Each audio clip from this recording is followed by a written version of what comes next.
All right, well, g'day. We're back here, back in the studio. So excited, just come back from that trip. If you've seen the last plein air trip I was on, you've got to check that out if you haven't already seen it.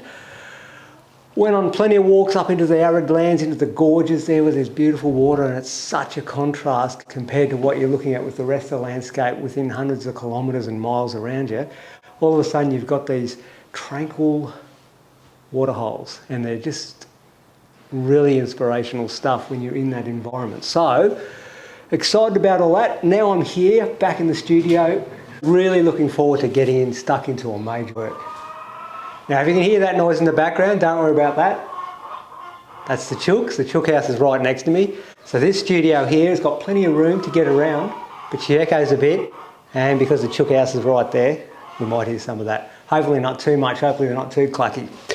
All right, well, let's get into the biggest differences now between having this blank white Belgian linen. It's a white prime Belgian linen this time. Heaps of oil paint and the knife.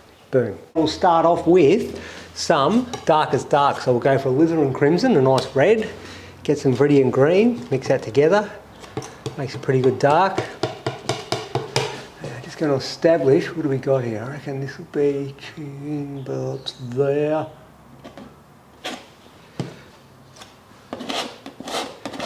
That'll establish my darkest darks in that area.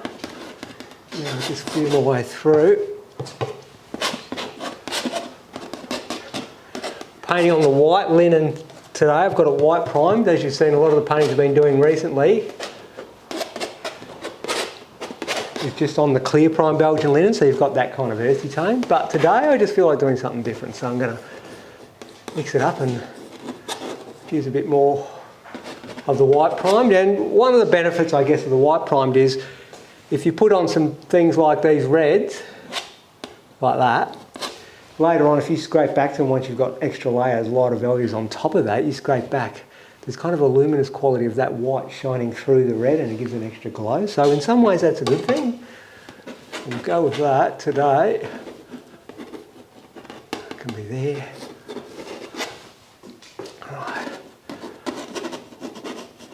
Just feel my way, feel this composition. There's about out that way.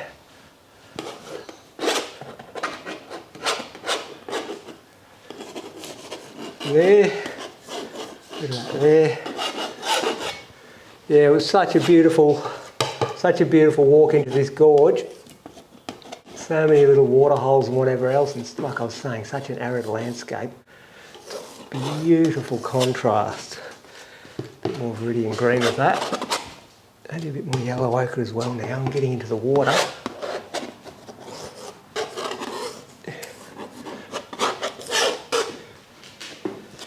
Yellow ochre, viridian green.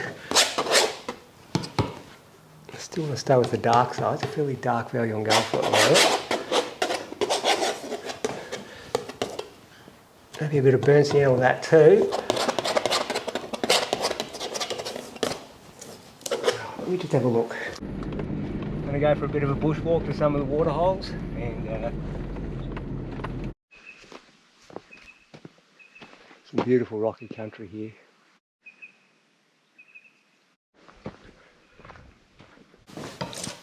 Okay, that's going alright. Hang on, let's get a bit of paper towel.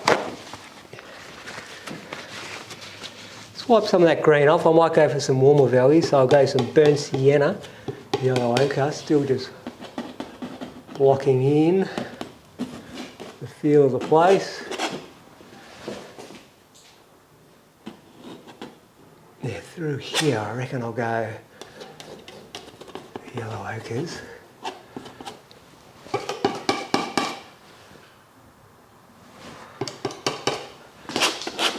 Just finalising different ideas I got about the composition, so I'm just trying to get a balance. So it's not tipping this way or that way. So I'm looking at, I've got some references, but at the same time, you just move those references and alter them slightly to get the right feeling and composition. So it's not an exact copy of anything. It's the general feeling of the whole place in a well composed, because you've got a three-dimensional world you're working with out there, and here's a two-dimensional surface. So you're trying to get all those things that are in that three-dimensional world to work well as patterns on this flat surface. So sometimes you've got to organise the material and move it around a little to get the right flow. Okay, yellow ochre, viridian green, burnt sienna. A bit more burnt sienna, get it quite dark in this corner, viridian green. Slap that paint on, beautiful. Right up to the edges.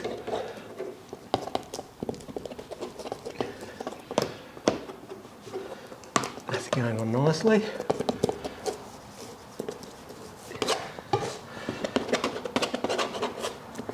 Yeah, like I was saying, absolutely beautiful down that gorge. I'm so excited now to get into and paint it. Now, a bit more lightening the value with more yellow ochre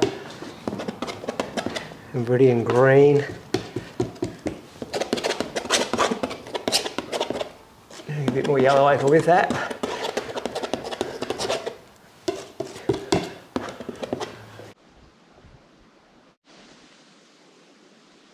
It's going all right, so we'll keep going with that theory.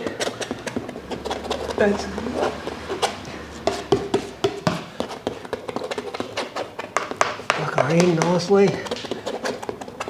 Move that paint around. Just get that down in there. Good coverage. Back into it. Burnt sienna, yellow ochre. Mix it with that green. Now I've got it's got some variation in there. Some of it's more yellow ochre, some of it's more burnt sienna, some more viridian green, and that's exactly what you want. You want that good variety, create interest. A bit more viridian green there.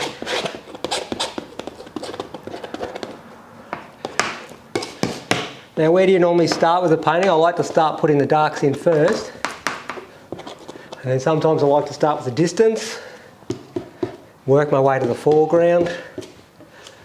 Usually it's the biggest differences, and at the moment this water is the subject, and there's a very big difference between a big white nothingness and what's going on here, and because it's the keynote of the painting, I'm just establishing those values now.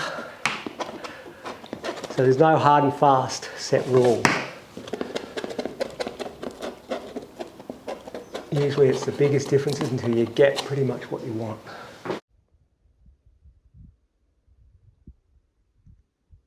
Right, let's get some burnt sienna. A bit of blue in there now, just trying to get it a little bit darker, so I'll go a bit of blue. This corner here, I really want to darken that value off. Throw a little bit of blue in it. It's a few of the shadows from the trees and the rocks above. Casting a nice shadow down in there.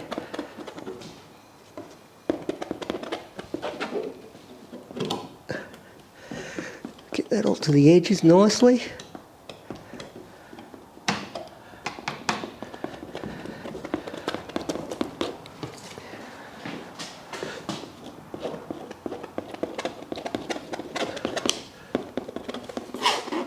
Right, now up here we have more of the burnt siennas. Maybe a twang of white in there now. I'll just add a bit of white to that value.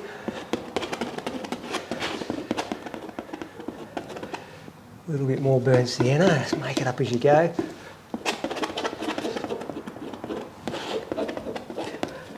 Get the coverage. Burnt sienna and white, yellow ochre. There's plenty to do, so let's just do it, eh? Yellow ochre, burnt sienna.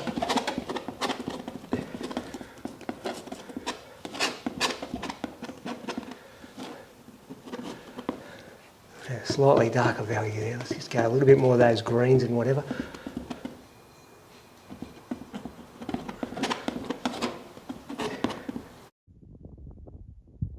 Just establish a bit of a dark here right now where I want it. Like so. Yep, it's working.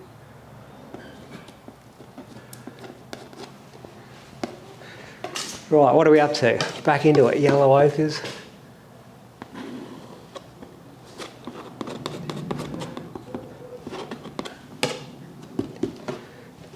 Yellow ochre, burnt sienna and white.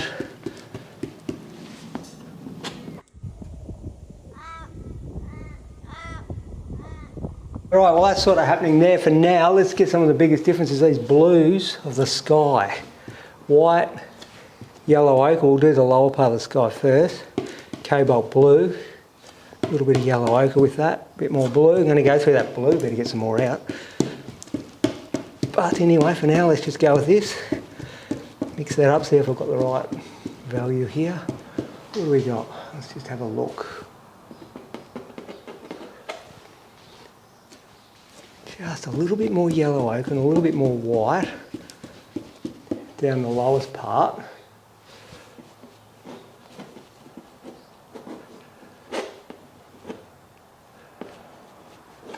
So, put that on. Where's that going to go up to? About there. That can be there like that. Now some of that can actually go in here now. There was a reflection.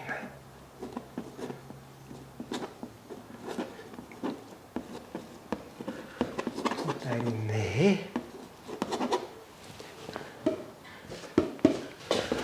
Now let's block a little bit more in now.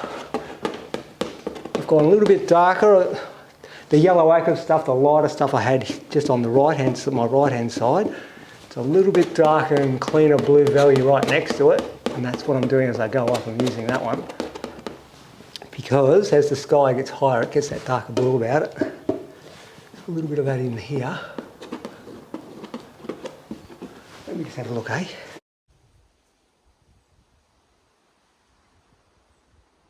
Alright, maybe I'll just establish now what I'm doing around here. Some of the rock work.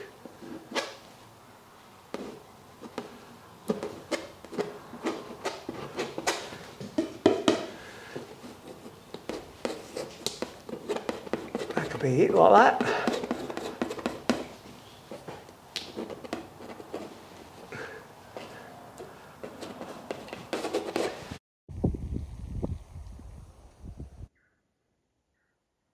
Might just go for a little bit of the darker values, set them up here. Burnt siennas, yellow ochres. Just want to make sure I get that cliff face a little bit higher there so the balance is right. Yellow ochre, burnt sienna.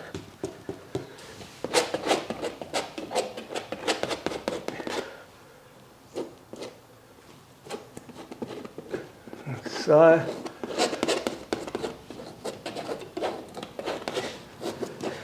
Okay, just so much work, so much to be done, let's just get it in. A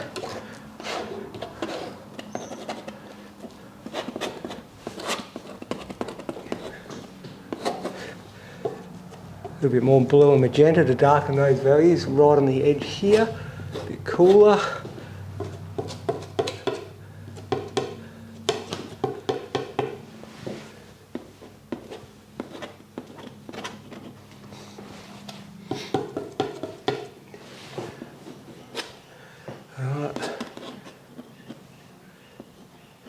Right.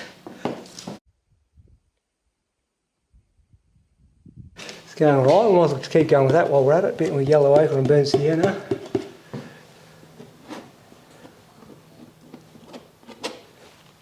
Putting those cliff faces in where we want them.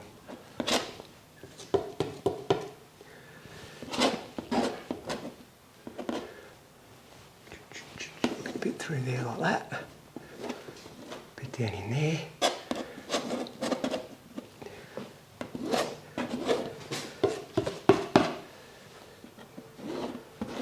Pull that through. Now, a lot of these darks can be painted over as well, but it's good to get those darks in first, just to feel what's going on. Alright.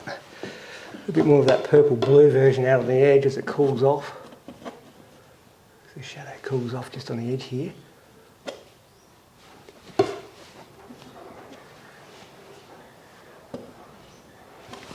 Right.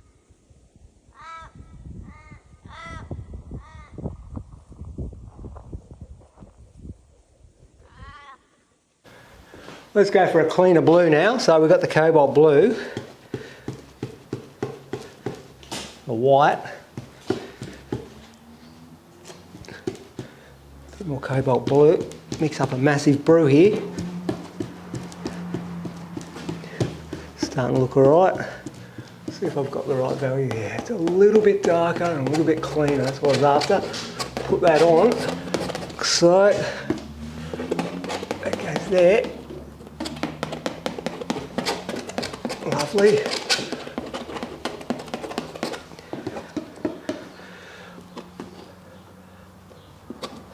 little bit of that there while we're at it.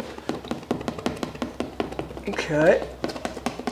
Now I'll go up a layer, so I'll use a bit more magenta, or introduce magenta I should say, because there wasn't any magenta in the mix just yet. So it's cobalt blue and magenta. A little bit of white just to lighten the value, but this has got to be darker than the previous layer. Let's see what we've got. That's close, alright. Close.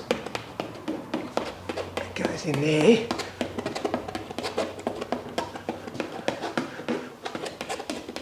That. Now, what do we got? Running out of cobalt blue.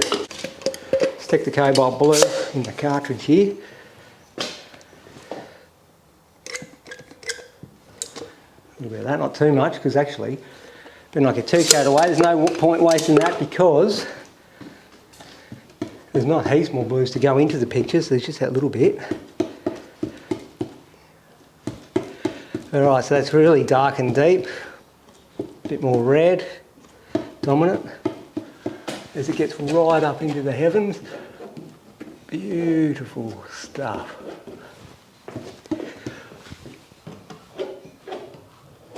Pull that across.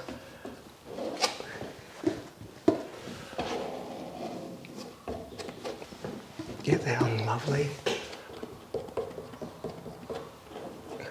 Going on nice. Bring her up to the edges, get rid of that white. Okay.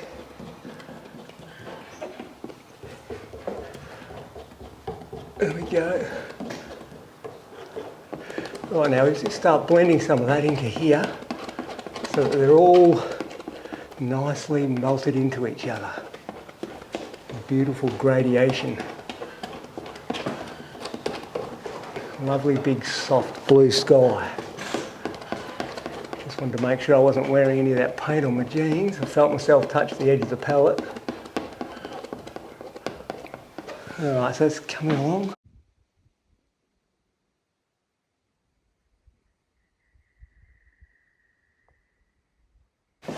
That's good. Let's introduce a little bit of that blue down in here.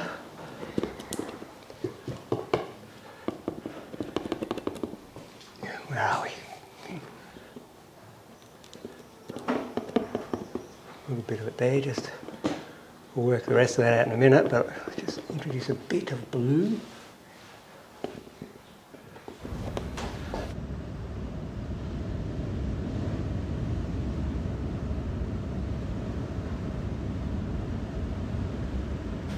Okay, well we've got all these shadows, burnt siennas and whatever here. Now we need the light on the side of this cliff face, which is in full sunlight. So I'll go burnt sienna and white. Let's just have a look. Try some cat orange with it. It's a pretty high key, rich, beautiful colour.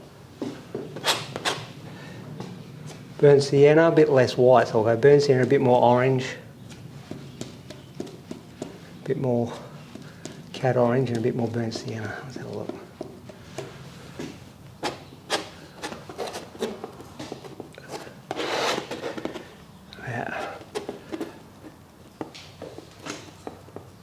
Get that up there.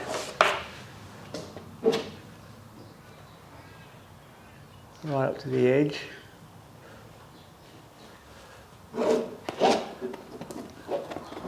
Down there.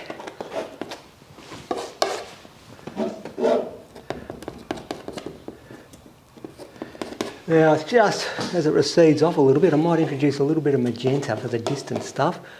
Burnt sienna, magenta. Let's have a look. Just knocked it back that little bit into the distance by adding that bit of magenta.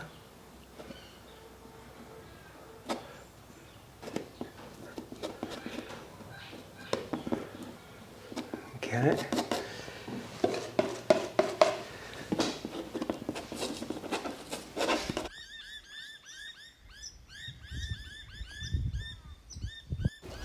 As the rocks get closer to where there's more water action, they actually lose their intensity of their orange. They lose their rich orange colour, and they start to get a little bit water bleached, I guess you could say. And the rocks tend to have a little bit more magenta and a bit more white added. So there's a lighter value, and a little bit more. Let's just go even lighter than that. Even a bit lighter. I'll introduce some of that in there. But at the same time, I'm going to also introduce yellow ochre. There'll be some magenta here.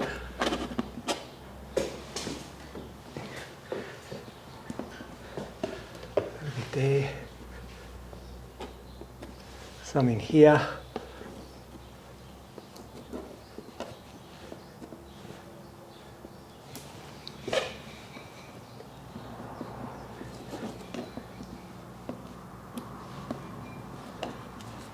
That.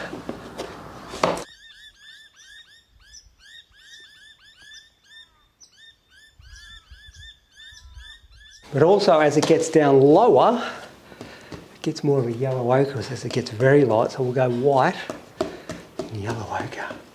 Right down in here. Lovely stuff. Maybe a twang of burnt sienna thrown in for good luck. Half mix them. Chunk them on, get paint flying around everywhere. Bit more yellow ochre and white. That's it, start really getting the paint on, start applying it. Bit more burnt sienna around the wet sand, which will be down here. Yellow ochre and burnt sienna, slightly darker value.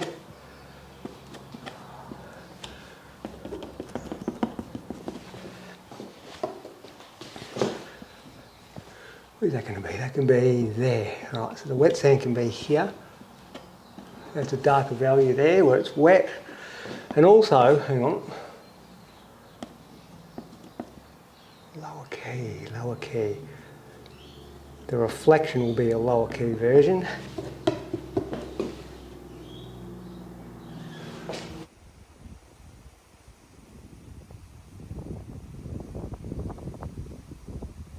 To top all that off, some of the rocks right in the water, where they get plenty of water, are almost completely grey. There's not much obvious colour. There's a little bit more of a blue-grey colour. So let's mix that up right on the water's edge here. Some blue-grey rock kicking around. A little bit of it down in here. And some kicking around in here.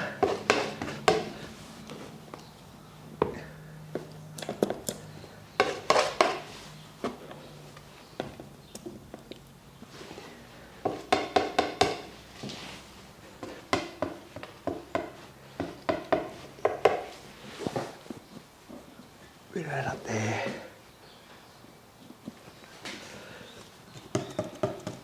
Lighten that value a little bit in here. Slightly lighter value. Just keep on refining as we go.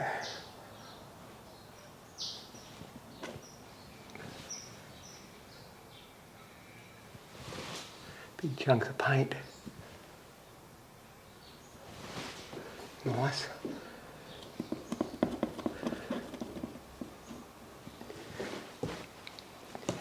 More yellow ochre and white up in here. Yellow ochre and white. Lighten that value.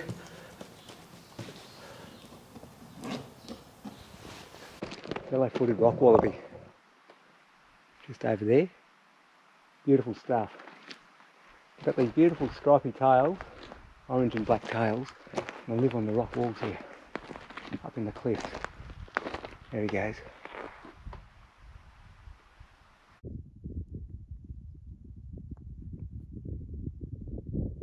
A lot of colours are blocked in. Now I'll just keep on refining bits. Let's go for some burnt sienna again, yellow ochre.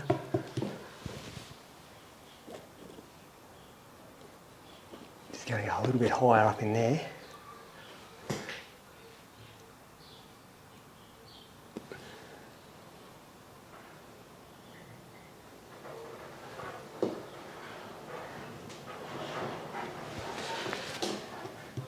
Burnt sienna and yellow ochre. There we go, up in here.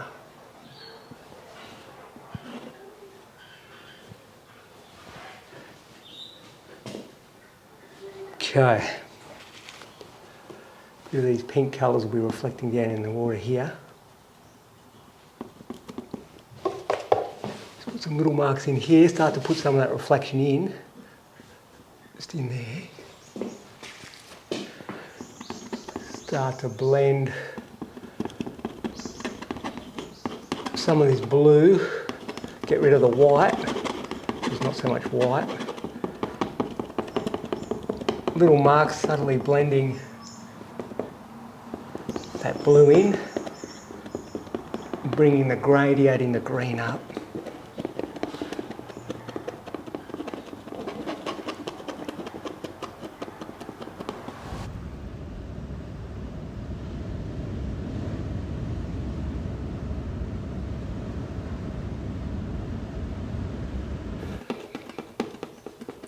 Start blending this sky a little bit better again. Just working around, never quite finishing anything, working around to the different areas. As you see things that need to be done and more refined, go back to those areas. So you're always going for the biggest differences between having a blank white canvas and having the finished product. And if you feel something's coming up more finished ahead of something else, we'll move back over to the next thing and start to finish that a little.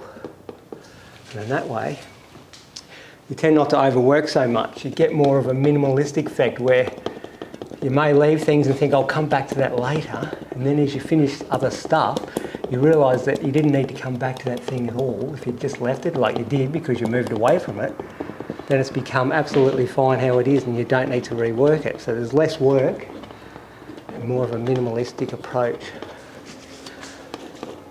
Start blending that down there into there, that's that reflection.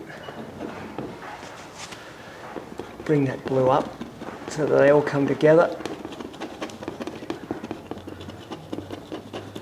Lovely stuff, nice and soft. These big beautiful old gums, I'll tell you what.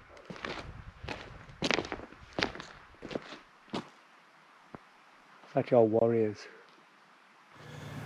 Well, I got a lot of the rocky tones and values in. Let's go for now some of the foliage. There is a bit of foliage in this arid landscape, so we'll put that in. Viridian green, yellow ochre. Use some of those burnt siennas that are already on the palette itself. Now let me have a look. Right, so that needs to be a lighter value. It's quite bleached out, this Outback foliage. Quite often has a blue-green look to it also. Put some of that on there. Maybe a twang more yellow ochre. Feeling it as I go. There's a little bit just here we can throw on.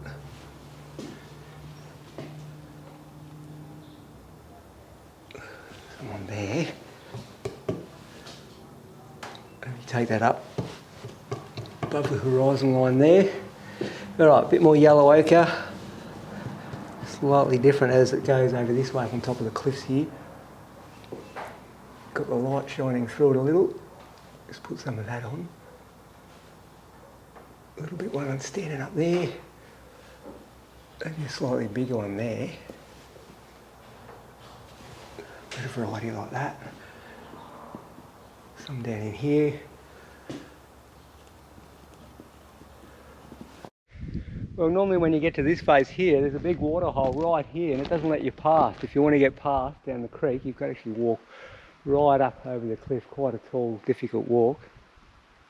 But at the moment, no, nothing like that.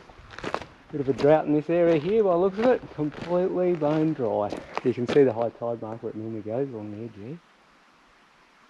All the way around actually. Anyway, that's how it goes, I guess. Yeah, right, let's get white, a little bit different, change tack. White, cad yellow. Just going to draw with a knife on edge. A few of those random trunks that are kicking around from the trees. Sunlight's hitting them.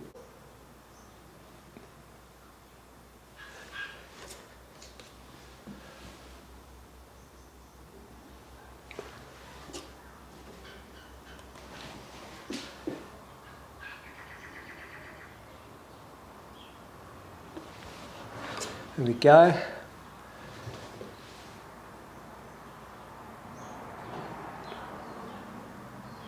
Actually, I found a tiny bit of water left. The last little drink for the kangaroo.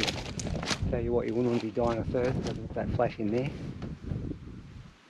Last little waterhole in this spot. Looks a little bit skanky. I think I'd leave that one alone. It's a really nice country though. If we look back this way where we've just come, that's the way we've just come. Look at that. Fantastic stuff. Pure white, tiniest bit of yellow.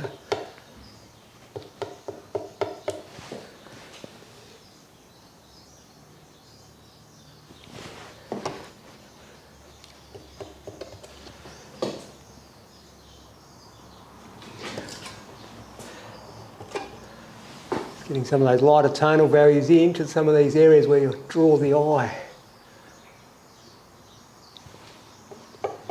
That slightly lighter value will bring your eye into that area. More white, bit of cad. Pull it on like that. Have a look here. There's a bit of a hole dug here. And you can see marks here, I reckon, where things have been digging, and obviously there was probably some water in there. Some of the last water.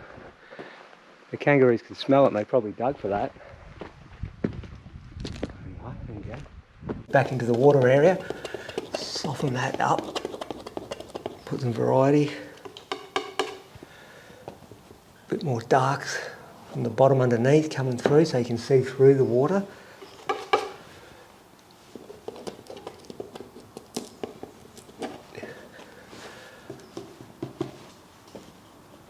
A little bit of the light reflected on the bottom.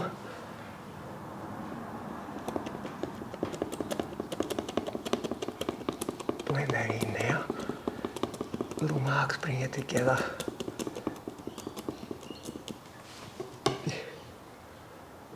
Bit of that tree showing there. Bit of that tree reflecting there, right.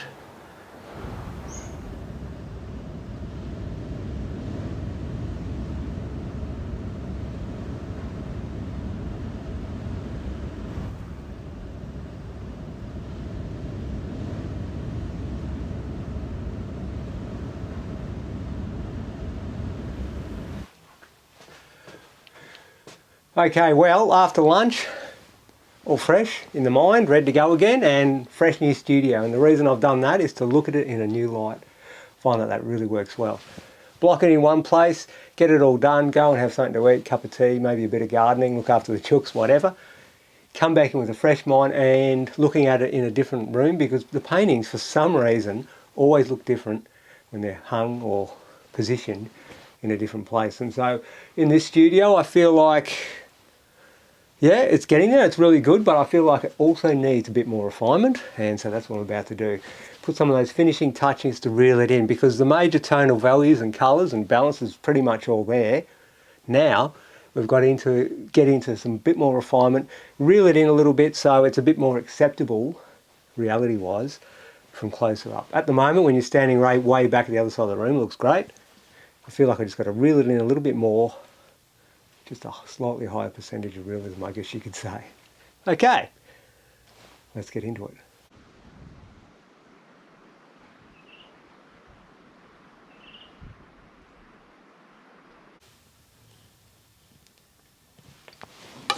Scoop some of these blues. Some of that there.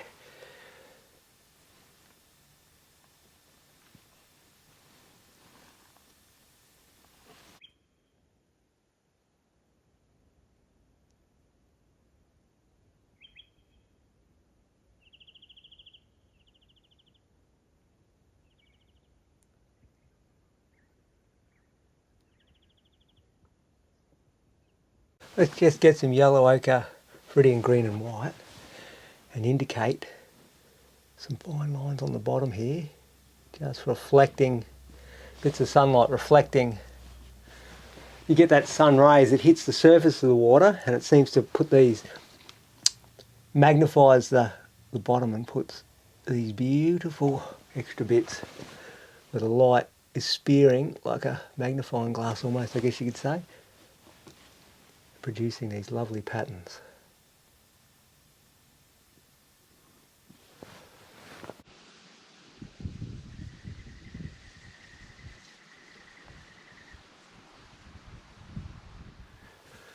All right, well, I think that'll do it. I think we've got the big impression. Could go further, as I always say, but I think we should leave it alone, because what we've got here is a great combination between realism and also abstract application. And because I like that combination, I'm thinking I should leave it how it is, because I could go further and make it more photographically real. Of course I could just keep on going, refine things out and just keep on refining. And at the same time it will look more realistic, but there'll be something lost. That energy that was created with big knives and big chunks of paint will slowly diminish every brush stroke or every mark. So the play between getting enough on, getting enough paint applied and getting enough finish and knowing when to stop is a real... When you work it out yourself, let me know, because I still haven't worked out exactly when you should finish. But I know that, I guess you've got to please yourself, and for me, I feel like I've hit enough finish and enough abstraction to call it a finished painting. Pretty happy with what's going on. Now let me just explain what I've done here. The concept of this painting, I really wanted, like I said, when you're in the outback here and it's very arid country, and the contrast between having this beautiful tranquil waterhole and then the arid country. Beautiful country still around you, absolutely beautiful visually to look at, but it's much more appealing when you know there's a fantastic body of water as well. So the concept of this painting was to really bring out the beauty in the water itself, the translucency, so you can see down, just the subtle reflections, everything about the water nice and soft that you feel like you want to be there and you want to jump in.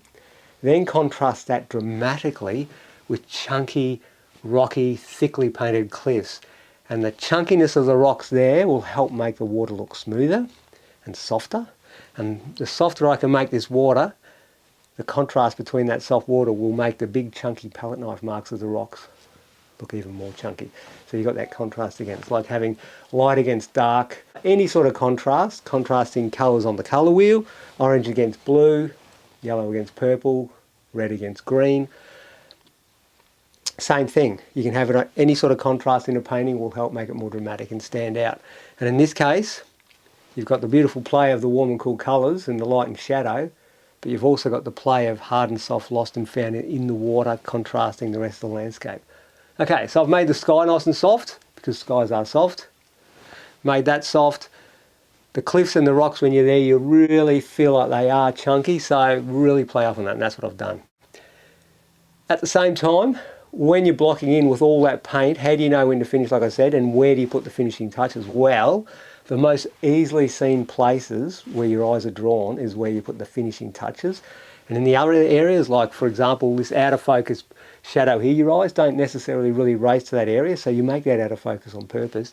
Lead your eyes to other areas, like your eyes will follow ridges, light against dark, and where that meets is where you put your high detail. And putting the high detail there, and where the trees meet the sky, sticking the high refined detail there, says to your mind, this is a realistic detailed piece. Even though the detail's only in certain areas, your mind makes up the rest and says, okay, if that's detailed there, then that must be detailed shadows, that must be detailed that, but it's really only the detail in these spots up here and around here. Of course I've got some in the water and everything else. So knowing where the most obvious spots are and where to put the finish, and the best way to work that out is to stand back and have a look at the piece, see where your eyes are drawn to, and in those areas where they're drawn to and you've got the lightest darks and whatever else, stick a few finishing marks in and just see what happens. Stand back again and see what happens. All right, and saying all that and going on, let's get that camera off now, come buzzing right in and have a close look at the technique and see what you guys think. All right, thank you.